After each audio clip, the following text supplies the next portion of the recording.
அனைவருக்கும் வணக்கம். இந்த வீடியோவில் 6ஆம் வகுப்பு புவியியல் முதல் பாடத்தில் இருக்கிற புக் பேக் இருக்கு இல்லைங்களா, அதில் பொறுத்துக்க பார்க்கலாம். முதல் கேள்வி, வெப்பமான கோள். அது வந்து வெள்ளி வரும். வெள்ளி வெப்பம் இந்த ரைமிங்லேயே வரும். அதை வச்சு ஞாபகம் வச்சுக்கலாம். அப்படி இல்லைனா வெள்ளியை உருகணும்னா நம்ம வந்து வெப்பப்படுத்தணும் அப்படின்னு ஞாபகம் வச்சுட்டாலும் சரி.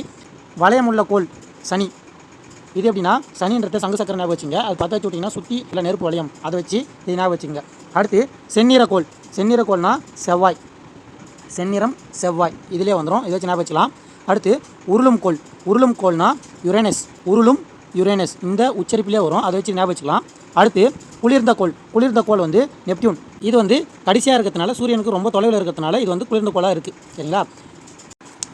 சூரிய குடும்பம் பற்றின முழு வீடியோ தொகுப்பை நம்ம ஆல்ரெடி நம்ம சேனலில் போட்டிருக்கோம். அதுக்கான வீடியோ லிங்க்கை ரிலேட்டட் வீடியோவில் ஆட் பண்ணுறேன். பார்க்காதவங்க பார்த்துக்குங்க. நம்ம வந்து புக் பேக் சீரிஸ் போடலான்னு இருக்கோம். அதுக்கு உங்களுக்கான அபிப்பிராயத்தை சொல்லுங்கள். அதே போல் புக் பேக்கான ஷார்ட்ஸ் எல்லாம் வந்து புக் பேக் ஆன்சர்ஸ்னு ஒரு பிளேலிஸ்ட்டு போட்டு பிளேலிஸ்ட் கிரியேட் பண்ணியிருக்கேன். அந்த பிளேலிஸ்ட்டில் ஃபுல்லாக பார்த்துக்குங்க. நன்றி, வணக்கம்.